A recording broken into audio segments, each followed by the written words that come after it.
Ya Valen dan juga pemirsa, ternyata maraknya kasus perundungan atau bullying di dunia pendidikan menjadi perhatian publik dan dunia pendidikan yang seharusnya bisa menjadi tempat bertumbuhnya nilai-nilai kebaikan malah justru berubah menjadi pusat aksi penganiayaan. Mengapa sebenarnya aksi kekerasan kian terjadi, semakin kita lihat banyak ya Jason ya kasus-kasusnya di dunia pendidikan, bahkan juga melibatkan para pelajar itu sendiri. Kita akan bahas dalam segmen analog Anda Tanya Psikolog. Kalau saat ini di kesempatan kali ini pemirsa sudah ada bersama saya melalui sambungan Zoom, ada psikolog sekolah Lalu Yul Haidir. Kita sapa, selamat pagi Mas Haidir. Ya, selamat pagi Mbak Jason, Mbak Valen dan Mas Jason ya. Oke, selamat pagi. Dan pemirsa, kami juga ajak Anda untuk bisa ikut berpartisipasi bertanya dengan psikolog melalui sambungan telepon di 0215839910. Nanti Anda akan punya kesempatan untuk bisa bertanya langsung dengan psikolog yang sudah tersambung bersama kami pagi hari ini. Ya, kita langsung tanya ke Mas Haidir. Mas Haidir, kekerasan, bullying, pelecehan seksual bahkan juga ada di lembaga pendidikan, sekolah masih marak terjadi. Bahkan yang paling baru ini di sekolah elit yang mungkin banyak orang ekspektasinya ini akan jauh dari tindak bullying seperti itu, Mas. Apa yang harus jadi evaluasi? Apa yang salah sebenarnya? Oke, Mas Jason dan Mbak Valen, kalau kemudian kita berbicara siapa yang salah dan apa yang salah gitu ya. Mungkin ini tidak akan ada akhirnya karena masing-masing pihak berperan gitu ya, baik itu sekolah, rumah, kemudian masyarakat, siswa gitu itu juga memiliki peran masing-masing yang kuat gitu. Sehingga kita paling nggak perlu melakukan pembenahan gitu ya untuk mencegah atau kemudian melakukan proses penanganan terhadap kasus perundungan yang ada di sekolah atau bully di sekolah. Perlu kita ketahui ya Mas Jason dan Mbak Valen bahwa sekolah itu menjadi lokus atau menjadi lokasi perundungan terbesar dibandingkan dengan institusi yang lain atau mungkin tempat-tempat lain, misalnya lapangan, pasar, rumah, area masyarakat itu ternyata sekolah itu menduduki posisi yang paling tinggi sebagai lokasi perundungan, dan ini perlu kita bangun awareness gitu.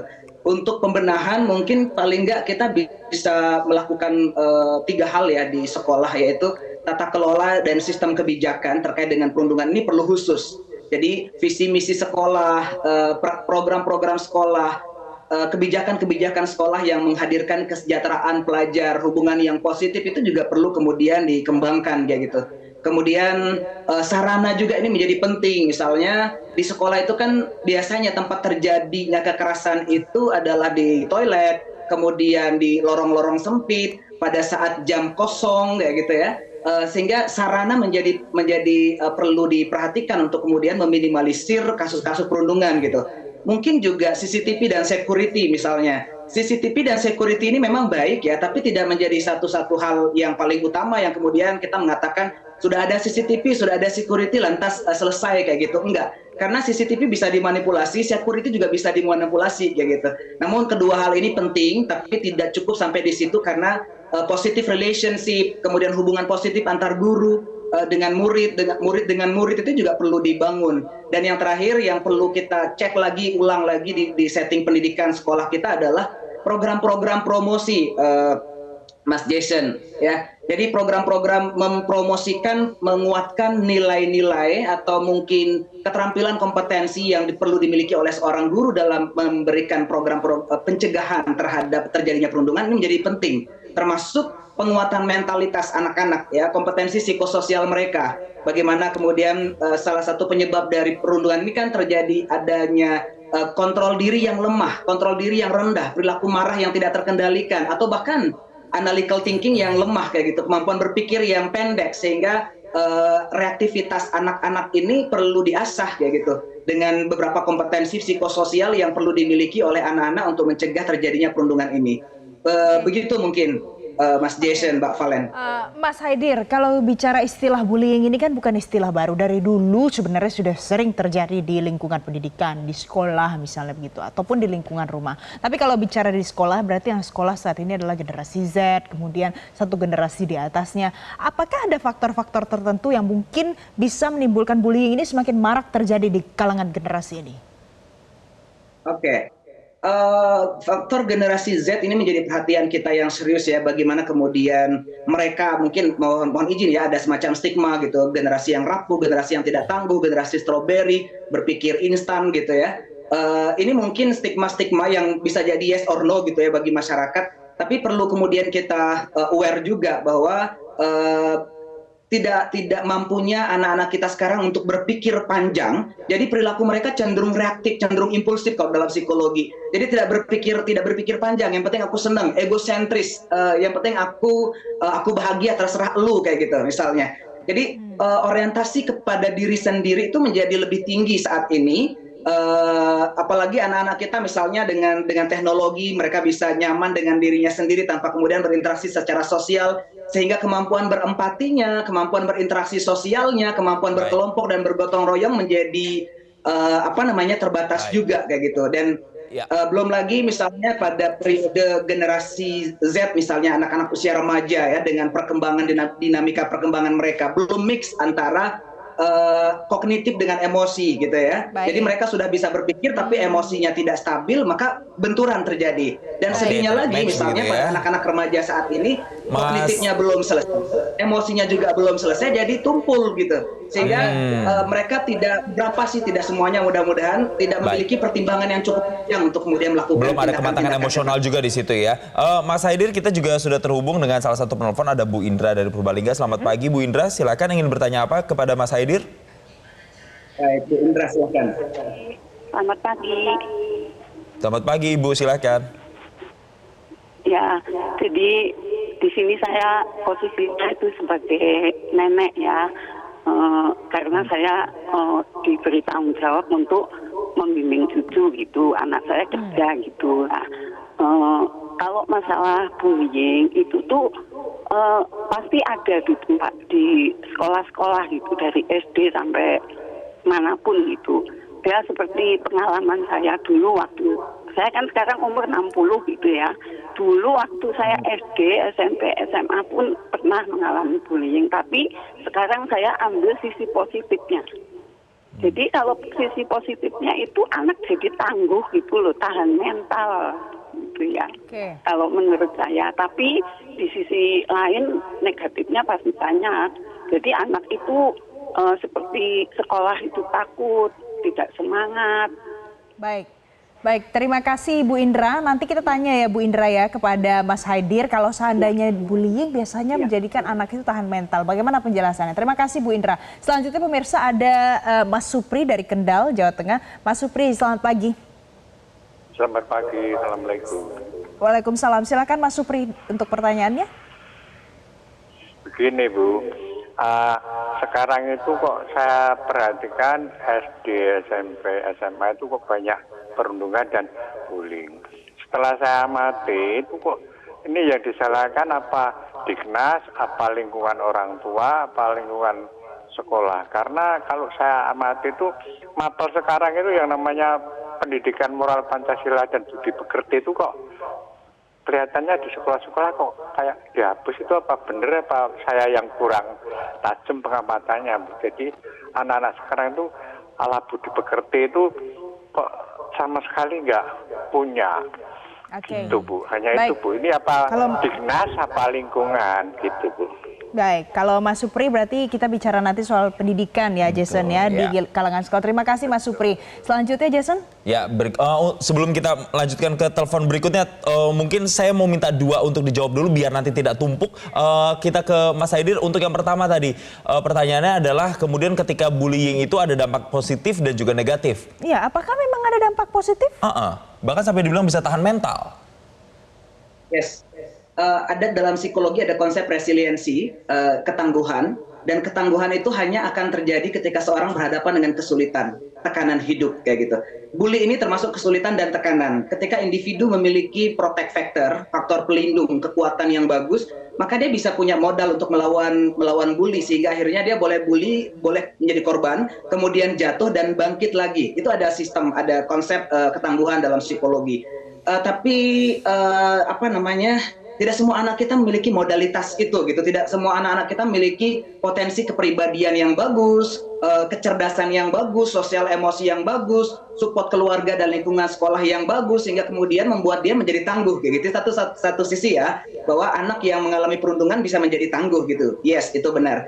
Kemudian yang kedua, dampak negatif juga banyak gitu ya, yaitu misalnya trauma, depresi, bunuh diri, putus sekolah, kehilangan sosial, kehilangan pertemanan.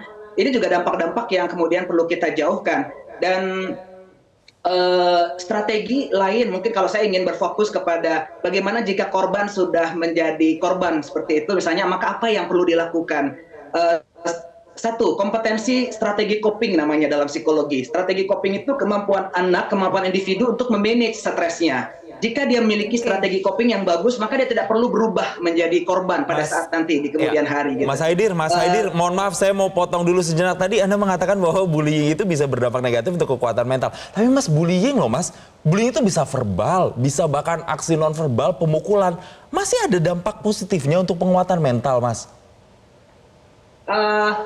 Bukan ada dampak ya, proses yang dimiliki oleh seseorang yang pernah kena perundungan, pernah kena serangan verbal dan lain sebagainya, tapi dia memiliki strategi coping yang bagus gitu ya, maka dia bisa menjadi tangguh gitu. Jadi setiap orang itu punya tekanan, tidak hanya bully Mas Jason. Jadi orang punya tekanan traumatik, punya tekanan perundungan, punya tekanan apa kayak gitu. Tapi kalau dia memiliki resiliensi yang baik, memiliki personality yang baik, lingkungan sosial support yang bagus, maka dia bisa tangguh gitu. Tapi kalau dia tidak memiliki strategi coping, manajemen emosi yang baik, maka itu yang akan berdampak menjadi trauma, depresi, bunuh diri, dan ternyata itulah beberapa kasus gitu. yang kita lihat, ternyata ada korban-korban bullying yang bahkan kita temukan sampai meninggal dunia ya Mas Haidir ya. Selanjutnya Mas Haidir, tadi ada pertanyaan seputar kalau dulu ada yang namanya pendidikan moral budi pekerti. Kalau sekarang bagaimana? Apakah itu bisa punya peran? Iya, ada gigi taringnya untuk bisa membuat orang tidak melakukan bullying?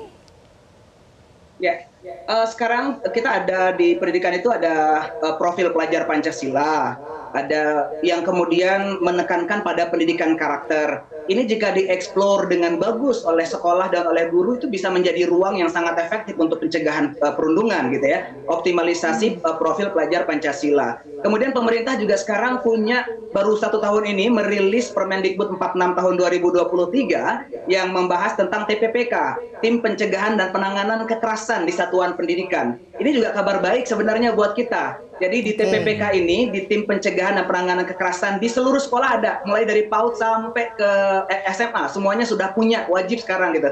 Dan ini ada program mulai dari promosi sampai ke penanganan, sampai misalnya anak nanti akan berhadapan dengan hukum seperti kasus beberapa yang saat ini kita temukan. Jadi ada pendampingan dari TPPK.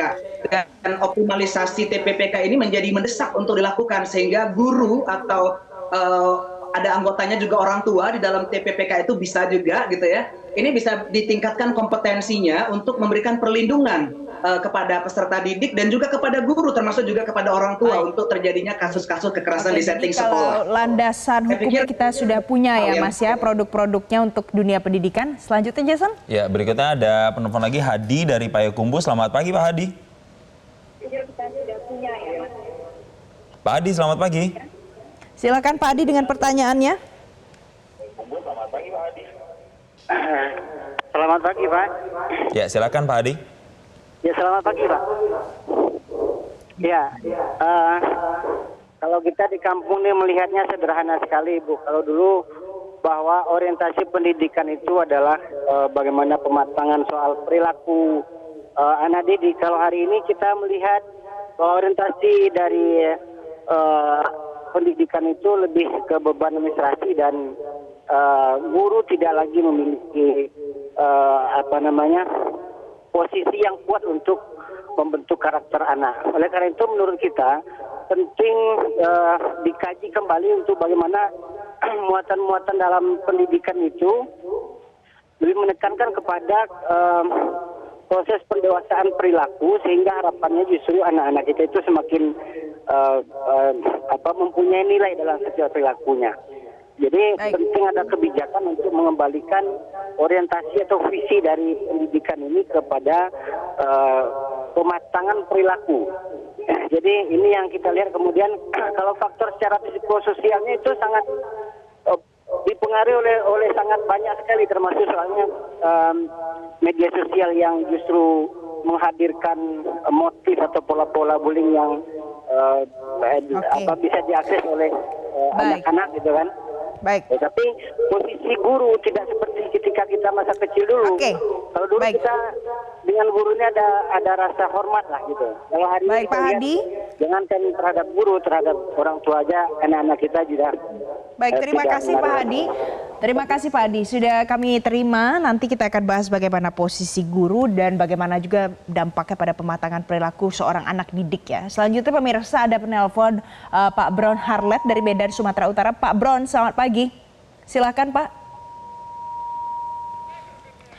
Baik pemirsa, untuk Pak Bron ini seperti sambungan teleponnya terputus, nanti kita akan tunggu penelpon selanjutnya. Nah silakan ya, Jasona kita tunggu apa jawaban dari Mas Haidir ya. Mas Haidir, ini menanggapi menggarisbawahi soal peran guru, apakah kemudian tidak sesignifikan itu membentuk perilaku anak atau seperti apa nih, Mas Haidir? Baik, guru tuh sangat signifikan sekali karena dia ujung tombak di sekolah, dia menjadi pahlawan di sekolah, dia menjadi pemain utama di sekolah. Dengan guru memiliki kompetensi psikososial, ya kemampuan menolong, kemampuan memahami, kemampuan mengassessment. Misalnya guru atas supervisi psikolog misalnya ya, itu bisa mengidentifikasi siapa saja anak-anak, berapa persen dari anak-anak yang memiliki indikator atau kemungkinan menjadi korban. Berapa persen di anak di dalam kelasnya yang memiliki kemungkinan atau potensi menjadi pelaku. Itu kan bisa di-assessment, bisa diamati gitu. Guru bisa berkolaborasi dengan profesional terkait untuk kemudian mengassessment itu. Selanjutnya memberikan pendampingan. Yang penting juga dalam posisi guru ini adalah untuk mencegah perundungan ini adalah positive relationship. Karena seringkali terjadinya kekerasan, terutama misalnya kalau di kasus-kasus sebelumnya, murid melakukan tindakan kekerasan kepada gurunya, itu karena interaksi yang tidak tepat gitu ya, karena relasi yang tidak bagus. Misalnya memberikan konsekuensi yang tidak proporsional, kemudian pemberian hukuman yang tidak melihat kepada kekuatan individual anak, sehingga anak menjadi salah treatment, malpraktik misalnya, dan akhirnya menjadi akar dari kekerasan.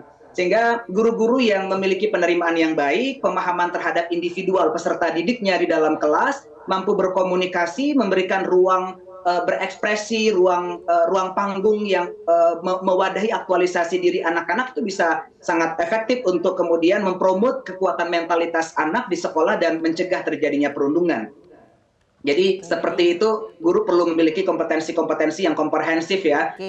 Tidak hanya kompetensi untuk kemudian mendeliver konten akademik gitu ya, tapi mendeliver perilaku seperti yang Bapak sampaikan tadi. Bagaimana kemudian merubah perilaku siswa, membangun pendekatan-pendekatan yang efektif, tahapan-tahapan yang tepat itu guru juga perlu memiliki kompetensi pertolongan psikologis. Jadi seperti itu ya, untuk mencegah terjadinya perilaku-perilaku perundungan supaya seperti bisa ini. menghadapi hal-hal yang seperti ini tidak terulang lagi ke depannya, dan ada satu ekosistem ya bisa mendukung pendidikan kita untuk terhindar dari yang namanya bullying. Terima kasih Mas Haidir sudah bergabung bersama kami pagi hari ini di Selamat Pagi Indonesia, sudah menjawab pertanyaan pemirsa Metro TV pagi hari ini.